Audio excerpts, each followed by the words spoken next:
วัสดีค่ะชวนทำขนมนมเนยง่ายๆกับ Easy Food ใบชยาค่ะคลิปนี้มาชวนทำคัพเค้กใบเตยสังขยามะพร้าวอ่อนค่ะสูตรเค้กใบเตยนุ่มๆราดสังขยาใบเตยตบท้ายด้วยซอสมะพร้าวอ่อนและท็อปปิ้งด้วยฝอยทองรสชาตินุ่มละมุนอร่อยมากไม่ได้หวานแสบคออย่างที่คิดนะคะเราไปดูวิธีทำกันเลยค่ะ อัตราส่วนปริมาณส่วนผสมอยู่ในรายละเอียดและคำอธิบายใต้คลิปนะคะขั้นตอนแรกเราก็มาแยกไข่ก่อนจะใช้เป็นไข่ไก่เบอร์2จำนวน3ฟองค่ะแยกไข่แดงและไข่ขาวออกจากกันโดยระวังอย่าให้มีไข่แดงติดไปในไข่ขาวแนะนำให้ใช้เป็นไข่สดใหม่นะคะเค้กของเราจะได้ไม่คาวไข่ขาวก็จะได้ตีขึ้นง่าย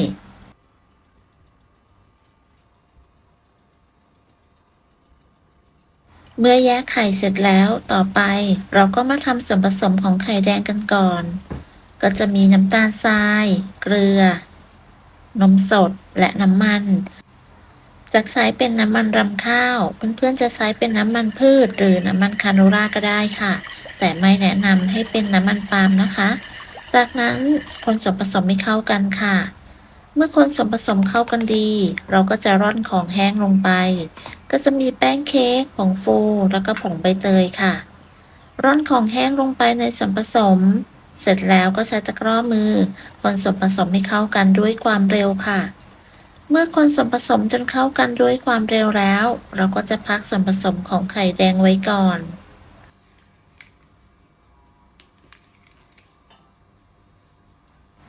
ต่อไปเราก็จะมาตีไข่ขาวค่ะ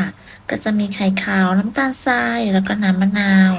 เปิดสปีดความเร็วกลางตีไข่ขาวจนขึ้นฟองหยาบเล็กน้อยจากนั้นใส่น้ำมะนาวลงไปถ้าไม่มีสามารถใส่ครีมออฟซาท่าหรือน้ำส้มสายชูแทนได้จากนั้นก็ทยอยใส่น้ำตาลทรายลงไปค่ะจากแบ่งใส่3ครั้งแบ่งใส่น้ำตาล3ครั้งแต่ละครั้งก็ให้ห่างกันประมาณ10-15วินาทีเมื่อใส่น้ำตาลทรายจนหมดแต่ก็จะตีไข่ขาวต่อค่ะตีไข่ขาวต่อด้วยความเร็วปานกลางจนกระทั่งไข่ขาวของเรามีลักษณะเป็นสีขาวนวลเป็นริบบอนตั้งย่ออ่อนปานกลางปลายงองุ้มประมาณนี้ก็ใช้ได้ค่ะ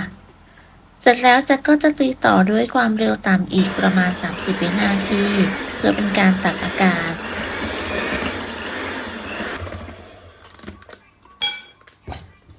ขั้นตอนต่อไปเราก็จะนำไข่ขาวที่ตีได้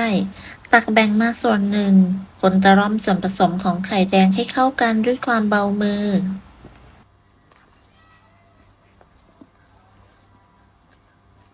เมื่อคนจนเข้ากันดีแล้วจะก็นำส่วนผสมนี้เทกลับไปในชามไข่ขาวเดิมจะใช้ตะกร้อมือหรือว่าใช้ไม้พายก็ได้แล้วแต่ที่ทุกท่านสะดวกเลยค่ะ คนจะร่อมส่วนผสมให้เข้ากันด้วยความเบามือจนกระทั่งส่วนผสมมีลักษณะเนียนจากนั้นเราก็จะนำไปเทใส่ถ้วยกันเลยค่ะใส่ถ้วยขันข้าวเบอร์8สูตรนี้จะได้ทั้งหมด12ถ้วยพอดีน้ำหนักแต่ละถ้วยอยู่ที่ประมาณ38-40กรัม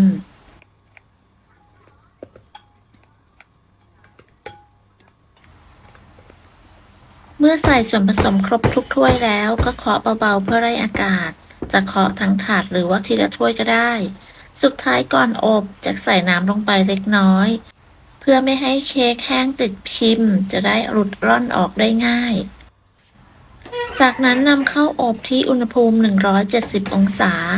ใส่ไฟบนล่างไม่เปิดพัดลมจะวางไว้ชั้นล่างของเตาอบใช้เวลาประมาณ18-20นาทีขึ้นอยู่กับเตาของแต่ละท่านเมื่อครบเวลาก็นำเค้กออกมาเคาะเบาๆเพื่อให้เค้กเสร็จตัวจะพักไว้ให้เย็นในถ้วยหรือว่าจะนำออกมาพักไว้บนตะแกรงก็ได้ค่ะเค้กที่ได้จะมีความนุ่มหอมแล้วก็หลุดร่อนได้ง่ายหรือถ้าเค้กยังติดพิมพ์ก็แค่เคาะเบาๆก็หลุดร่อนออกมาได้ง่ายๆแล้วค่ะระหว่างที่รอให้เค้กเย็นเราไปทำสังขยาใบเตยแล้วก็ซอสมะพร้าวกันค่ะใส่ผงใบเตยลงไปในน้ำร้อนเราก็ตีให้เข้ากัน เพื่อนๆจะใช้จากน้ำใบเตยสดก็ได้นะคะ แต่วันนี้จะใช้เป็นผงใบเตยค่ะ จากนั้นค่ะใส่ไข่ลงไป1ฟอง ใช้เป็นไข่ไก่เบอร์2ตามด้วยเกลือแล้วก็นมข้นหวานค่ะ ใช้ตะกร้อมือคนส่วนผสมให้เข้ากันค่ะ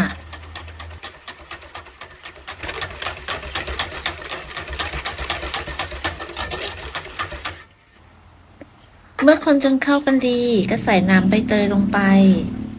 เสร็จแล้วก็คนให้เข้ากัน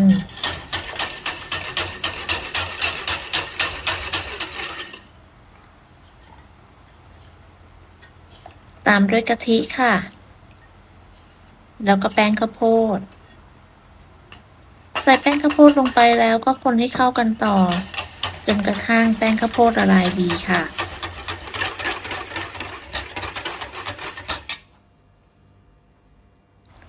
จากนั้นนำไปตั้งไฟ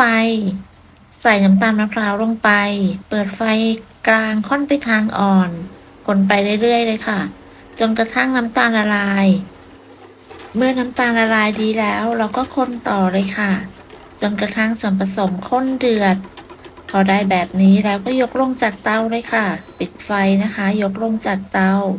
จากนั้นใส่เนยลงไป แล้วก็คนต่อจนกระทั่งเนยละลายหมด เมื่อเนยละลายหมดแล้วเราก็จะพักไว้ก่อน เดี๋ยวเราไปทำซอสมะพร้าวกันค่ะ มาเริ่มทำซอสมะพร้าวกันค่ะ ก็จะมีน้ำมะพร้าว นมสด ตามด้วยแป้งกวนไส้ แล้วก็ใส่เกลือลงไปเล็กน้อย จากนั้นคนส่วนผสมให้เข้ากันจนกระทั่งแป้งกวนไส้ละลายดี เมื่อน้ำร้อนแล้วเราก็จะใส่น้ำตาลมะพร้าวลงไป แล้วก็คนต่อให้เข้ากันค่ะ คนให้เข้ากันต่อจนกระทั่งน้ำตาลละลาย ใส่เนื้อมะพร้าวลงไปค่ะ แล้วก็คนส่วนผสมต่อด้วยความเร็วกลางค่อนไปทางอ่อน จนกระทั่งส่วนผสมข้นเดือด ให้เดือดเบาๆพอเป็นริ้วตะกร้อแบบนี้ก็ปิดไฟเลยค่ะ จากนั้นใส่เนยลงไป แล้วก็คนต่อจนกระทั่งเนยละลายดี เมื่อเนยละลายดีแล้วเราก็จะพักส่วนผสมนี้ไว้จนให้อุ่นๆค่ะ ต่อไปเรามาประกอบเค้กกัน วันนี้จะทดลองใส่กล่องฝาโค้งขนาด8เซนค่ะ ใส่ลงไปแต่ละถ้วยละ1ชิ้น ราดด้วยซอสสังขยาใบเตย ราดจนครบทุกถ้วยแล้ว เราก็จะวางด้านบนด้วยซอสมะพร้าวหอมๆนะคะ สุดท้ายเราจะท็อปปิ้งด้วยเนื้อมะพร้าวอีกครั้งหนึ่ง หรือว่าจะเป็นฝอยทอง หรือทองหยอดไข่ปลาน่ารักแบบนี้ก็ดูน่าทานมากๆเลยค่ะ เพื่อนๆสามารถตกแต่งได้ตามใจชอบเลยนะคะ ถ้าเราเลือกแพ็กเกจสวยๆก็สามารถเพิ่มราคาขนมของเราได้ด้วย คัพเค้กใบเตยสังขยามะพร้าวอ่อนสูตรนี้ เนื้อนุ่มหอมมากๆ ทำง่ายไม่ได้หวานแสบคออย่างที่คิดเลยค่ะ ถ้าเพื่อนๆชอบหวานมากกว่านี้ ก็อาจจะเพิ่มหวานได้ตามใจชอบเลยนะคะ แต่ระวังหวานเกินไปนะ ขอบคุณสำหรับการติดตามรับชมคลิปนี้นะคะ ถ้าเพื่อนๆชอบก็อย่าลืมกดไลค์ กดแชร์ กดติดตาม เพื่อเป็นกำลังใจให้กันด้วยค่ะ สำหรับคลิปนี้ต้องลาไปก่อน พบกันใหม่ในคลิปหน้า สวัสดีค่ะ